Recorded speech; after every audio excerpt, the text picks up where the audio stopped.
अस्सलाम वालेकुम, खुशामदीद, सुबह खैर तमाम देखने वालों को। प्रोग्राम है गुड मॉर्निंग कराची। मैं हूं आपका मेज़बान मोहम्मद यासिर। प्रोग्राम में नाज़रीन मुख्तलिफ हवालों से गुफ्तगू होती है, मुख्तलिफ मसाइल के हवाले से, और आपके पैगामात गुज़िश्ता रोज़ भी मौसूल हुए। कोशिश ये करते हैं कि प्रोग्राम में सबको शामिल किया जाए। मुल्की हालात के हवाले से लोग ज़्यादा फिक्रमंद हैं और इसी हवाले से चाहते भी हैं कि प्रोग्राम में गुफ्तगू की जाए। बहरहाल हमारी कोशिश ये होती है कि मुख्तलिफ मामलात पर बात की जाए। मामला चाहे समाजी हो, माशरती हो, माशी हो या नफसियाती मसाइल हो। इस वक्त तो सबसे बड़ा मसला जो दरपेश है वो ये कि जो नफसियाती मसाइल हैं बहुत ज़्यादा बढ़ गए हैं, और जो कुछ हो रहा है वो सबके सामने है। यकीनन कोई ऐसी बात नहीं है जिसको मज़ीद दोहराने की ज़रूरत हो। सब कुछ हम देख भी रहे हैं, सोच भी रहे हैं, समझने की भी कोशिश कर रहे हैं। तो बहरहाल जी, इस्लाह की ज़रूरत है। इसमें किसकी ज़िम्मेदारी ज़्यादा है, इस हवाले से कल हमने बड़ी तफसीलन गुफ्तगू की है और आगे भी इंशाल्लाह इसके ऊपर बात होगी। लेकिन हमें कुछ और दीगर मामलात हैं जिसके ऊपर बात करने की ज़रूरत है, और वो सबसे जो इस वक्त सर फहरिस्त है वो मौशी मामलात हैं। अब मईशत के हवाले से जो कुछ हो रहा है या जो कुछ होता रहा है वो सबके सामने, यकीनन ये भी कोई ढकी छुपी बात नहीं है। एक अवाम का मुतालबा ये है कि जो बढ़ती हुई महंगाई है इसको किसी तरह कम किया जाए। लेकिन हुकूमती जो अरकान हैं, जो मेंबर्स हैं, जो इक़्तिदार में बैठे हुए लोग हैं, जिस तरह की बातें कर रहे हैं उससे यकीनन कतई तौर पर यह अंदाज़ा नहीं होता कि किसी भी तौर पर वो संजीदा मामलात को हल करने के लिए, और ऐसा क्यों है ये समझना सबके लिए बड़ा मुश्किल है। बहरहाल इसको एक तरफ रखते हुए मुख्तसर वक्त में कोशिश करेंगे आज मुल्की मामलात के हवाले से गुफ्तगू की जाए, खासतौर पर मईशत के जो मामलात हैं उसमें कैसे बेहतरी लाई जा सकती है, ये समझना ज़रूरी है। इसके ऊपर बात करेंगे। मोअज़्ज़ज़ मेहमान तशरीफ़ फरमाएं। बिला ताख़ीर उन्हें मैं खुशामदीद कहूँगा और उसके बाद फिर हमारी गुफ्तगू जारी रहेगी। सबसे पहले जो मोअज़्ज़ज़ मेहमान हैं, मेजर रिटायर्ड हारून रशीद साहब, एनालिस्ट हैं और बहुत जल्द इस सीट पर भी आप यानी कि बहैसियत एंकर भी उनको देखेंगे। उनको मैं खुशामदीद कहूँगा। Thank you so very much major साहब प्रोग्राम में हमें वक्त देने के लिए। दूसरे हमारे एक और बड़े ख़ास मेहमान, उनसे मीशत के हवाले से हमारी गुफ्तगू रहती है, ख़ासतौर पर जो मुल्की मसाइल हैं और बिजनेस कम्युनिटी के जो मसाइल हैं उन हम डिस्कस करते हैं। जनाब सलीम उस्मान साहब, फॉर्मर प्रेसिडेंट काटी के, उनको मैं वेलकम करूँगा। Thank you so very much, बहुत शुक्रिया जनाब सलीम साहब प्रोग्राम में हमें वक्त देने के लिए।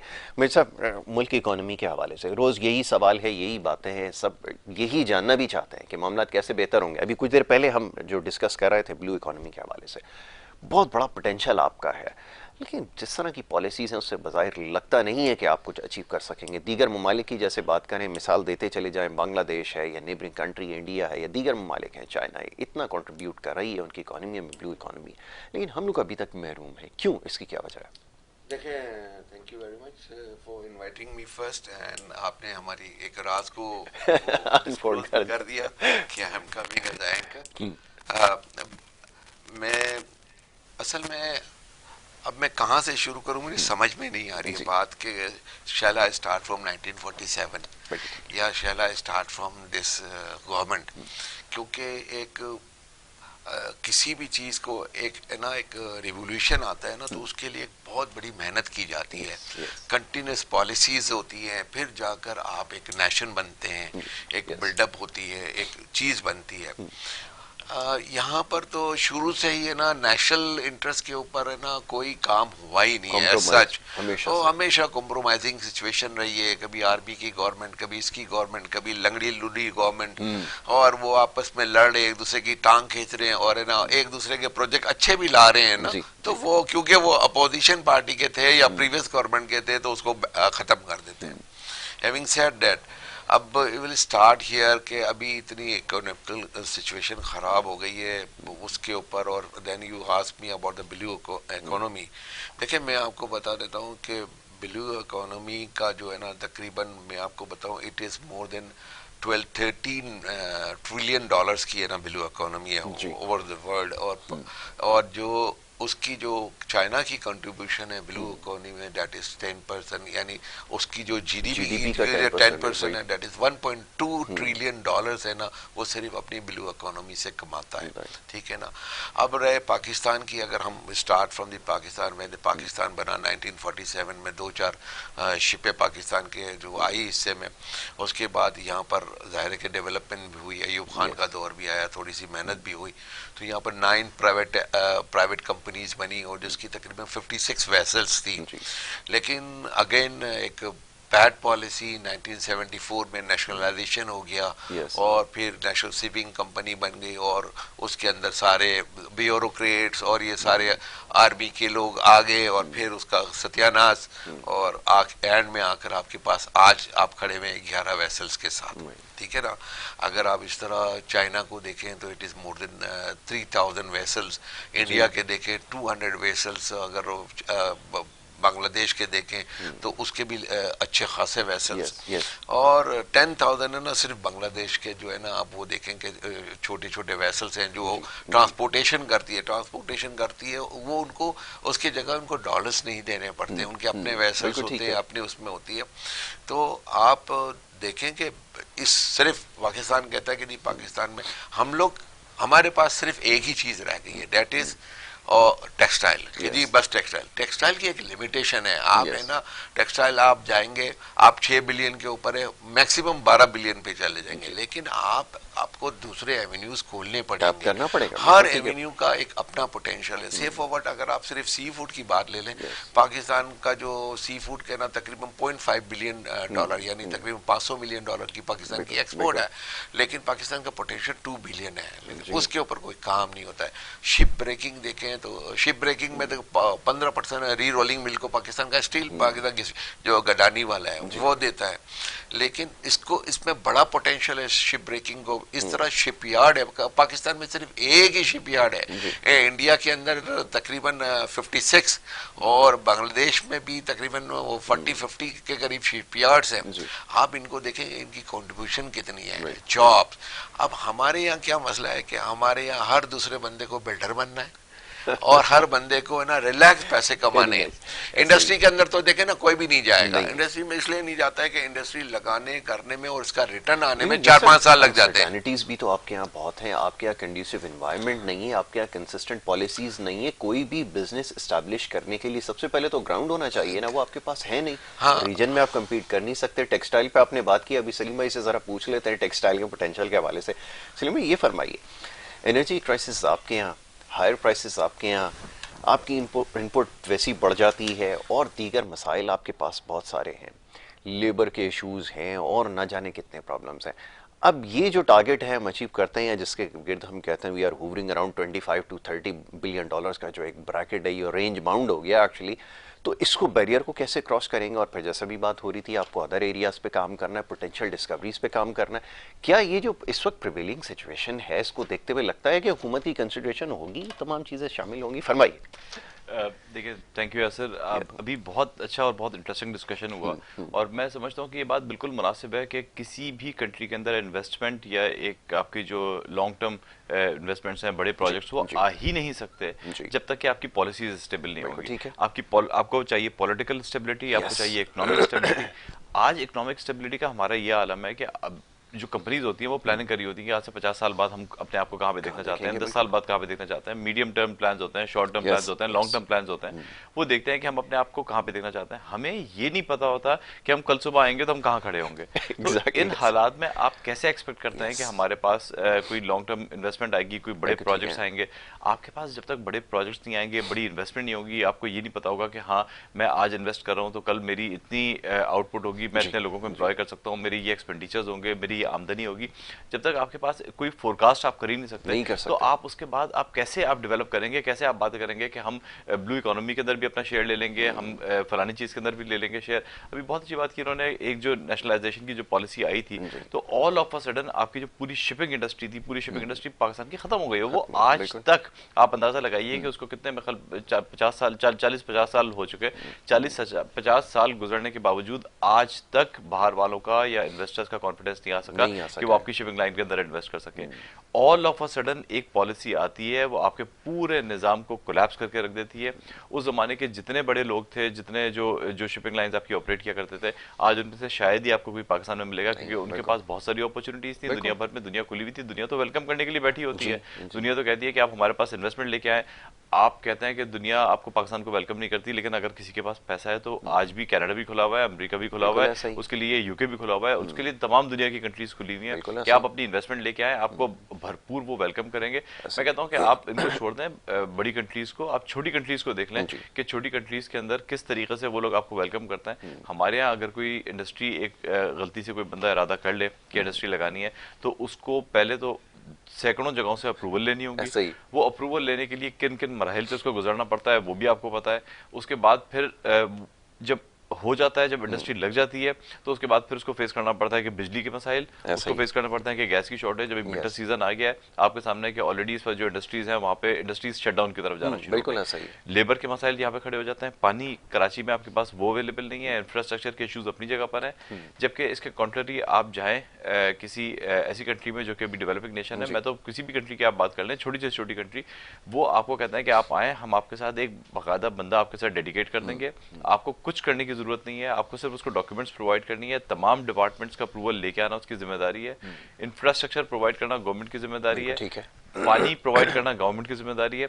हम यहाँ पे यकीन करें कि इस वक्त जो इंडस्ट्रियलिस्ट हैं वो एक्सपर्ट बन चुके हैं पानी के मामलों के अंदर, क्योंकि हमें पता है कि पानी किस तरीके से निकालना है। सीवेज की भी लाइन खुलवानी, अब आप सीवेज की लाइनें हमने डाली हैं, हमारे यहाँ पे ऐसे इंडस्ट्रियलिस्ट हैं जो बेचारे वो कहते हैं कि यार हमने लाइन डाल दी थी, उसके ऊपर खुदा के वास्ते कारपेटिंग करा दो, मेरी जो लाइन मैंने डाली थी अपने जेब से कोई 20 लाख रुपए खर्च करके, वो लाइन आपको डैमेज हो रही है।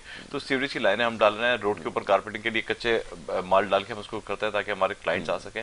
तो इन हालात में हम तो डेली बेसिस की फायर फाइटिंग के अंदर लगे होते हैं। तो जब आप डेली बेसिस की फायर फाइटिंग में लगे होंगे, आपको ये नहीं पता होगा कि कल सुबह जाके मैंने काम क्या करना है, तो आप तो लॉन्ग टर्म प्लानिंग तो कोई कर ही नहीं सकते। उसके बावजूद भी मैं समझता हूँ कि आज अगर हम ये 25-30 बिलियन डॉलर की बात कर रहे हैं, तो ये आज के हिसाब से डिसेंट है। पोटेंशियल क्या है पाकिस्तान का? पोटेंशियल तो मैं कहता हूँ कि इससे कई गुना ज्यादा है, मल्टीपल टाइम ज्यादा है। अगर एक हमारे पास एक स्टेबल पॉलिसीज आ जाए, लॉन्ग टर्म हमारा विजन आ जाए गवर्नमेंट का, और गवर्नमेंट क्या है कि नहीं आज हमने डिसाइड कर लिया कि फेडरल के और प्रोविंशियल के कोई झगड़ा नहीं होगा अगर बात होगी डेवलपमेंट की। आपको पॉलिटिक्स करनी है, आप भले पॉलिटिक्स करें, करते रहें, उस पर कोई नहीं रोक रहा। लेकिन अगर आप कहें कि नहीं यहाँ पे इकोनॉमी की बात है, इकोनॉमी के लिए हम सब ने मिलकर एक हो जाना है, ना ऑपोजिशन उस पर कोई इतराज करेगी, ना गवर्नमेंट उसके अंदर कोई हर्डल क्रिएट करेगी, तो आप ये देखें कि आपकी मुल्क जो है ना वो सही ट्रैक पे आ जाएगा। बिल्कुल ठीक है, लेकिन इसके लिए एक कमिटमेंट और एक पैशन बहुत जरूरी है। पैशन बहुत जरूरी है मेरे साहब। लेकिन यहाँ पे अफसोस के साथ कहना ये पड़ता है कि हमारे यहाँ जितनी पॉलिटिक्स होती है वो इंफ्रास्ट्रक्चर के ऊपर हो रही होती है कि उसने सड़क क्यों बनाई है, उसको नहीं बनानी चाहिए थी, उसने ट्रांसपोर्ट का अगर कोई सिस्टम लेकर आया, कराची की मिसाल आपके सामने है, वो इस वजह से अभी तक जो है वो पेंडिंग में है, क्योंकि वजह ये कि उसके ऊपर स्टिकर किसका लगेगा, ये है झगड़ा। आपको पता है इनॉग्रेट कौन करेगा, ये एक मसला है। अब जनाब बताइए, जहाँ पे ये सिचुएशन हो वहाँ पे कैसे प्रोग्रेस होगी? प्रोग्रेसिव सोसाइटीज की जब हम बताते हैं या परफेक्ट इकोनॉमी का हाइपोथेसिस जब हम देखते हैं, तो उसमें हमें पता चलता है कि वहाँ पर कंसेंसस, एक वहाँ पे कंसिस्टेंट पॉलिसीज, वहाँ पे एक सेंसिबल लीडरशिप, ये सारी चीजें होती हैं जो कि नहीं है आपके पास। फिर क्या करेंगे? देखिए सर, मैं आपको बता दूं कि मैं जब सिचुएशन देखता हूँ, वल्लाह मैं आपको बताऊं कि मेरे को इतनी टेंशन हो जाती है, ब्लड प्रेशर हाई हो जाता है।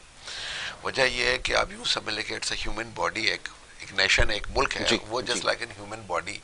उसका दिल भी खराब है, उसका लीवर भी खराब है, उसके गुर्दे भी खराब है, उसकी है ना मतलब गॉल ब्लैडर भी खराब है, उसका स्टमक भी खराब है, उसकी आंखें भी खराब है, कान भी खराब है, नाक भी खराब है, मुंह भी खराब है। आप किस किस को ठीक करेंगे? देखिए मैं आपको बताऊं, एज अ नेशन ग्रो करने के लिए मैं आपको बताऊं, सिंपल सा एक बात बताऊं, आई वेंट टू नामीबिया, एक छोटा सा कंट्री है जिसकी 40 लाख की आबादी है, 40 मतलब 4 मिलियन इज टोटल पॉपुलेशन। लेकिन आप देखें वहाँ के रोड्स देखें, यू विल सरप्राइज टू सी, वहाँ पर बहुत महंगाई है, दायरे के बहुत बिल्कुल ईस्ट में है, साउथ के बिल्कुल ईस्ट में है, बहुत वेरी फार, ज्यादा सूरज वो बना ही है। अच्छा, और आप उसको देखें, उसके रोड्स, आप हैरान परेशान हो जाएंगे, इतनी अच्छी। हालांकि आप ये बेसिकली इट्स कालों की कंट्री है, और हम कालों को हम ऐसे लेते हैं कि यार एकदम घटिया किस्म की मतलब कंट्री होगी। तो जब आप देखें, अच्छा एक कहीं पर भी कोई आउटलेट है, कहीं पर भी है, तो पार्किंग जहां पर है वहीं पर बंदा पार्क करेगा।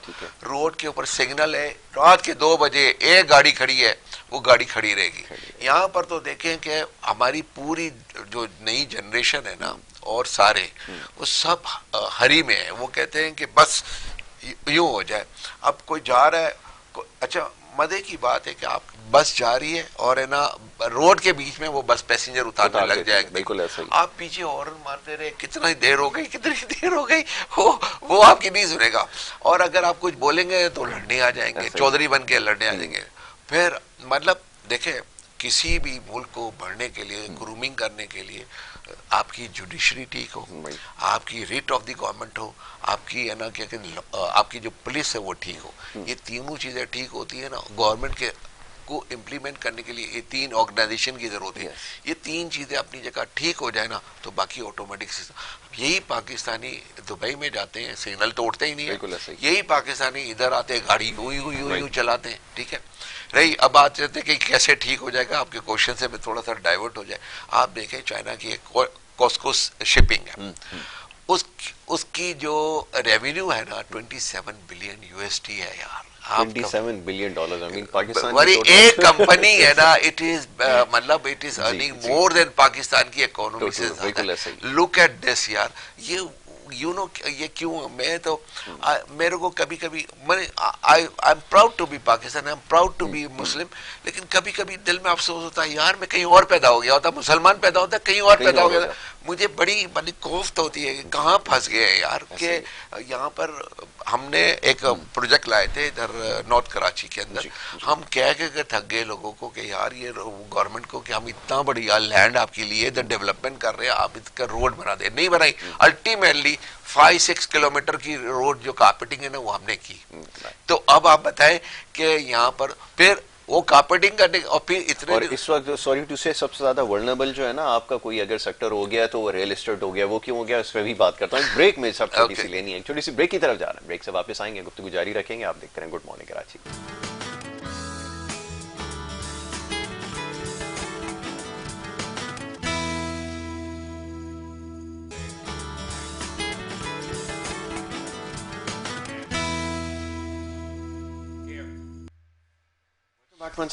और ब्रेक पे जाने से पहले गुफ्तगू हो रही थी इकोनॉमिक्स के हवाले से। जी ऐसा ही है, हमारा सबसे बड़ा इशू इस वक्त वही है जिसको हम डिस्कस कर रहे थे। हमारे बड़े अच्छे मेहमान यहाँ पर मौजूद हैं, जनाब मेजर हारून रशीद साहब और सलीम उज़्ज़मा साहब। उनसे हम गुफ्तगू कर रहे थे कुछ इकोनॉमिक इशूज़ के हवाले से।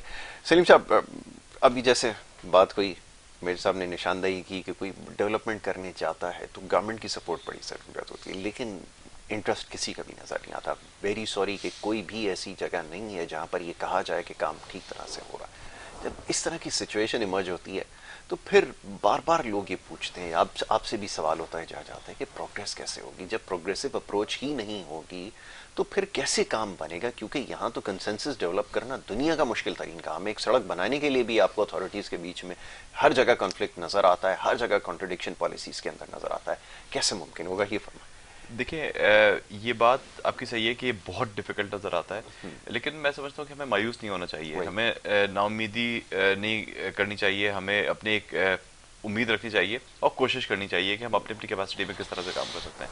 यकीनन ये गवर्नमेंट की विल के बगैर और पब्लिक की विल के बगैर, इसमें दोनों रिस्पॉन्सिबल हैं, लेकिन ज़्यादा जिम्मेदारी यकीनन गवर्नमेंट के ऊपर आयद होती है, क्योंकि पॉलिसीज उन्होंने बनानी है, इम्प्लीमेंटेशन उन्होंने करवानी है, और जब ऊपर से आपकी चीज़ें सीधी होना शुरू होंगी तो ऑटोमेटिकली आपके पब्लिक को भी उसका एक ट्रिकल डाउन इफेक्ट आएगा नीचे तक। मैं आपको इसमें एक छोटी सी एग्जांपल देता हूँ। मेरा एक बड़ा अच्छा दोस्त था, जापानीज गवर्नमेंट का वो एम्प्लॉई था यहाँ पे, और 2005 का जो मरगला टावर्स का अर्थक्वेक था उसके अंदर उसका इंतकाल हुआ। तो उससे मेरी एक दफ़ा बात हो रही थी, वेस्ट मैनेजमेंट के हवाले से बात हो रही थी, और उसने मुझे कहा कि मैंने उससे जिक्र यही हो रहा था कि कराची की जो वेस्ट की कंडीशन है वो बहुत ख़राब है और हालात अच्छे नहीं है। तो उस वक्त उसने मुझे एक वीडियो दिखाई, उसने मुझे एक वीडियो सेंड की, एक वो ज़माने में सीडीज़ होती थी, जी सीडीज़ उसने मुझे दी, और उसने दिखाया कि जो 70s में जापान की वीडियो थी वो कि वहाँ पे वेस्ट की क्या सूरत हाल है। वहाँ पे आप यकीन करें कराची से ज़्यादा बुरी सूरत हाल थी। कचरा सड़कों पे पड़ा होता था, जगह जगह वहाँ पे हीप्स होती थी कचरे की, जिस तरह हमें आज भी अपने यहाँ कई इलाकों के अंदर नजर आ जाती है, और लोगों में भी इतना शोर नहीं था, लोग भी उसको जगह जगह पे डंप कर रहे होते थे। लेकिन जब उनकी यहाँ विल हुई, जब उन्होंने डिसाइड किया कि हमें अब चेंज करना है, बहुत हो गया, बस अब हम कब तक इस तरह से चलाते रहेंगे, तो आज आप देख लें कि जापान जो है वो एक दुनिया के लीडिंग कंट्रीज के अंदर से है, और जापान का आज भी नाम आ जाता है तो आप कहते हैं कि यार आंख बंद करके प्रोडक्ट ले लो, मतलब आपको क्वालिटी उसकी असेस करने की जरूरत नहीं है, आपको पता है कि मेड इन जापान है तो ये चीज चलने वाली होगी, और आपको पता है जापान है तो वो साफ सुथरी कंट्री होगी, एक वहाँ पे चमकती हुई सड़कें होंगी, आपको कचरा कहीं नजर नहीं आएगा। तो एक ही प्रोडक्ट लेते हैं गाड़ी जापान की, आंख बंद करके लेते हैं, आप कोई चीज उठा लें, कोई भी एनीथिंग आप उठा लें, तो पहले सैमसंग से पहले आईफोन से पहले जापान के नोकिया वाज द टॉप। बात ये है कि लोग अपने आप को जब कौमें चेंज करना चाहती है ना, तो आपके पास दुनिया भर में बहुत सारे एग्जांपल्स मौजूद हैं कि वो कौमें क्या थी। चाइना की अपनी एग्जांपल मौजूद है, चाइना को पाकिस्तान ने किस तरह से सपोर्ट किया, यूएई हमारे सामने बना, यूएई आज कहां से कहां पहुंच गया। तो मैं समझता हूं कि एक विल चाहिए Yes. और एक हमें एक डायरेक्शन चाहिए, और इसके अंदर हमें सबको मिलके एक चीज तो डिसाइड करनी होगी। अच्छा, हमारे यहाँ एक बहुत शॉर्ट टर्म माइंडसेट है, चाहे वो पब्लिक हो चाहे वो गवर्नमेंट हो। उसके अंदर ये है कि आज अगर हमने चीजों को बहुत अच्छा करना शुरू कर दिया तो आज शायद जो हमारे पास आ रहा है वो आना बंद हो जाएगा। ऐसा नहीं है, जब आपका मुल्क ग्रो करता है तो इतने सारे वेन्यूज ओपन हो जाते हैं कि आपको आज जितना मिल रहा है उसका कई गुना ज्यादा आपको मिलेगा, लेकिन ये कि आपका मुल्क प्रॉस्पर करेगा। हम आज अपनी टैक्स की सेविंग चोरी करने के चक्कर में भी लगे होते हैं बहुत सारे लोग। अनफॉर्चुनेटली जो बड़ी इंडस्ट्रीज है उनके ऊपर तो हर किस्म की बाइंडिंग है कि वो टैक्स भी पे कर रही है, वो सारे रिटर्न्स भी जमा करा रही है, लेकिन जो सेगमेंट नहीं पे कर रहा वो आज भी नहीं पे कर रहा। दूसरी तरफ गवर्नमेंट के अंदर अच्छे लोग भी मौजूद हैं जो कुछ ना कुछ काम करने की कोशिश करते हैं, लेकिन मेजोरिटी हमारी कोई डायरेक्शन नहीं है। तो हमें सबको मिलकर एक डायरेक्शन अपनी बनानी पड़ेगी कि हमें किस डायरेक्शन में जाना है। और जब आप उस डायरेक्शन पे चलना शुरू हो जाएंगे, आप देखिएगा ये with in a period of a decade मैं समझता हूँ कि आपको इतनी विजिबल चेंज नजर आ जाएगी कि आपकी कंट्री कहीं की कहीं होगी। बिल्कुल ठीक है, लेकिन उसके लिए विल की जरूरत है और एक लीडरशिप की जरूरत है। मेरे साहब वो कहाँ से लेकर आए? अभी रियल एस्टेट की बात होती है, बाहर से फोन आते हैं ना जो यहाँ पर आपके यहाँ रियल एस्टेट में इन्वेस्ट भी करते थे, आपके पास ज्यादा आते होंगे। एडिंग टू हिम, सिंगापुर में वाटर नहीं है, ठीक है, बताइए। आप वो फ्लश भी करते हैं ना तो वो पानी है ना वो रिसाइकल होता है, वो दोबारा आ जाता है प्रोसेस होके। और इन्होंने कमोड्स भी ऐसे बना दे कि वो पानी है ना फ्लश होके दोबारा चले जाता है, मतलब फ्लश होने के वो पानी रिसाइकल होकर दोबारा वो यूज हो जाता है। बिल्कुल ऐसा ही। इजराइल देखें, डेजर्ट के अंदर है, और आपको पता है कि इनकी है ना आप क्रॉप्स देखें, हैरान हो जाएंगे, पानी नहीं है कैसे। इन्होंने इतना जो इरिगेशन का सिस्टम इतना यूनिक बनाया हुआ है, जितना पानी जरूरत है इतना ही देते हैं, उन्होंने इतना ही किया हुआ है। ये तो मैंने एडिंग की, वेस्ट की बात करें, there is a lot of potentials कि यहाँ पे जैसे अभी मैं एक न्यूज पढ़ रहा था कि हमें इसी वीक के अंदर एक रोड है ना 1 किलोमीटर की रोड बनाई गई है जो प्लास्टिक वेस्ट से बनी है। वो शेख रशीद ने इसका वो अपनी इनॉग्रेशन की, 1 किलोमीटर रोड बनाए, उसमें बच्चे सारे थे और ये कह रहे थे कि पाकिस्तान अब देखें वेस्ट को यूज करेगा। अब आए कि देखें मैं आपको बताऊं, इट इज नॉट 1%, इसके लिए आपको नॉट 10%, 20%, 30%, आपको बहुत ज्यादा, एक्चुअली आपके पास लीडर नहीं है। लीडर कौन था? कायदे आजम था। लीडर कौन था? जो भुट्टो था। लीडर ऐसा कोई आया नहीं जिसको एक्सेप्टेबल हो पूरे पाकिस्तान को, ऐसा लीडर जो पॉपुलर हो पूरे पाकिस्तान में। जब एक लीडर होता है जैसे माओ ज़ेडुंग था, उसने सबको लेकर आया। और एक है ना आपकी जो मैं 1987 में इंडिया में गया था, बहुत बुरा हाल था। 85, 86, 87, 84 के बाद मेरी बहुत सारी ट्रैवलिंग्स हुई थी, और 1980, 77 के अंदर भी मैं छोटा था तो इंडिया में रहो, मेरा मदर की साइड पूरी इंडिया में, तो हम जाते रहते थे। तो मैंने खुद रेवोल्यूशन देखी है कि इंडिया के अंदर कुछ भी नहीं था, लेकिन अभी तो आर्मी के बाद तो नहीं जा सकते, लेकिन जो पिक्चर, जो वीडियोस और जो तस्वीरें देखते हैं, हैरान कुन तब्दीली हो गई है। मतलब in 1980 Pakistan and India Pakistan was better, I tell you, कि अच्छी गाड़ियां थी, हम मजाक उड़ाते थे। वो सिर्फ है ना वो उनके पास एक वो गाड़ी होती थी, फिएट होती थी, नहीं फिएट एंड एम्बेसडर होती थी इनके सबके पास, अच्छे अच्छे बड़े बड़े। और उसके बाद और किसी के पास अगर कोई इम्पोर्टेड गाड़ी हो तो फिर तो वो तो इतनी बड़ी चीज हुआ करता था। आज आप देखें, they are making everything. Pakistan पता नहीं कब इन्होंने ये इंडस्ट्री लगाई थी, टोयोटा और होंडाई और ये सारी आई, और आज तक इन्होंने है ना सिर्फ जोड़ा ही है पुर्जों को। ऐसा ही है, सब कुछ इम्पोर्ट होता है, यहाँ पर आकर के असेंबलिंग कर रहे हैं। और है ना काम इंडिया ने जब वहां पर 70s के अंदर इनकी जो पॉलिसी आई, तो इन्होंने कहा कि जी आप कोई चीज लाते हैं, लाएं, पूरी ट्रांसफर ऑफ टेक्नोलॉजी पे होगी। इसलिए आज वो अपनी सारी चीजें बना रहा है, वो मर्सिडीज भी बना रहा है, रोल्स रॉयस भी बना रहा है, वो दूसरी गाड़ियां भी बना रहा है, एक से एक ब्रांड बना रहा है, मोबाइल की एक से एक ब्रांड बना रहा है, हर एक को कह रहा है। अब देखो सऊदी अरब आपका इतना बड़ा अच्छा दोस्त है, 20 बिलियन की आप रिफाइनरी ला रहा है, आपके पास इधर रिफाइनरियों का पूरा नहीं, रिफाइनरीज हैं, फर्नेस ऑयल बना रहे हैं, अभी यूरो 5 की चल रही है बातें, और आप मतलब हवा का हवा खराब है, हवा का हवा खराब है। अगर कोई चीज लेने जाता है ना, एक्चुअली क्या है पता है, हमारा जो है ना, हम एज अ करेक्टर भी है ना, हमारा थोड़ा सा एज अ नेशन कम हो गया। मतलब मैं आपको अच्छा काम भी करने जाता हूँ, मैं कहता हूँ मेरा क्या हिस्सा है, ऐसा ही, मतलब अच्छे काम के भी मैं पैसे लेता हूँ। मैं आपको एग्जाम्पल दे दूं कि 2 चीजें, कि यही कराची है, यहाँ पर एक सोसाइटी है, आपको पता है एज पर लॉ आप है ना 500 गज के ऊपर है ना ग्राउंड प्लस 5 से ज्यादा नहीं बना सकते, लेकिन यहाँ पर है ना 500 गज के ऊपर 18 स्टोरीज अलाउड है, बिल्डिंगें बन रही है, कोई नहीं पूछ रहा है। यही कराची है जहाँ पर 500 गज के ऊपर आप प्रॉपर अप्रूवल लेकर छठा माला बनाने जाएंगे तो आपके पास है ना SBCA वाले पहुंच जाएंगे। मेरे एक जानने वाले हैं, इनसे मेरे पैसे कुछ उनसे पैसे मैं मांगता हूँ, तो उन्होंने कहा कि मैं अपना घर बेच के आपको पैसे दे दूंगा। इनके पास दूसरी ऑप्शन भी थी, तो उन्होंने कहा मैं अपने नए घर में शिफ्ट होऊंगा तो पुराना, उन्होंने अपना पुराना घर बेच दिया गुलशन इकबाल ने। तो वो ट्रांसफर करने गए ना तो 3 लाख रुपए मांगे, यानी जेन्युइन काम है, मतलब उन्होंने बेचा है, उसकी रजिस्ट्री चेंज होनी है, 3 लाख रुपए रजिस्ट्रार ने मांगे। अच्छा वो 3 लाख देने के लिए तैयार हो गए, नस्ला टावर का वो शुरू हो गया और रजिस्ट्रार सारे भाग गए। Not a single registrar is sitting उधर। आपको पता है सिविक सेंटर में इस वेकेंट पूरा, क्योंकि हम करेंगे सुप्रीम कोर्ट हमें कहेगा कि यार तुमने किया तू भी किया सही है ना, बोलते हम अब जेन्युइन काम भी रुक गए सारे। 100 अप्रूवल्स आपके ना, आप देखिए आप आज चीख रहा है 100 अप्रूवल्स आपकी रुकी हुई है। अब आप आज जो ये प्रोटेस्ट कर रहा है, ये नस्ला टावर हुआ है, भाई आप जब एनओसी, पब्लिक का क्या कसूर है, सारी एनओसी थी। मैं अगर आपको पेपर दिखाऊं कि this is I am major Haroon, this is my ID card, ठीक है ना, आप तो मेरे आईडी कार्ड के ऊपर देखेंगे ना आई एम मेजर हारून।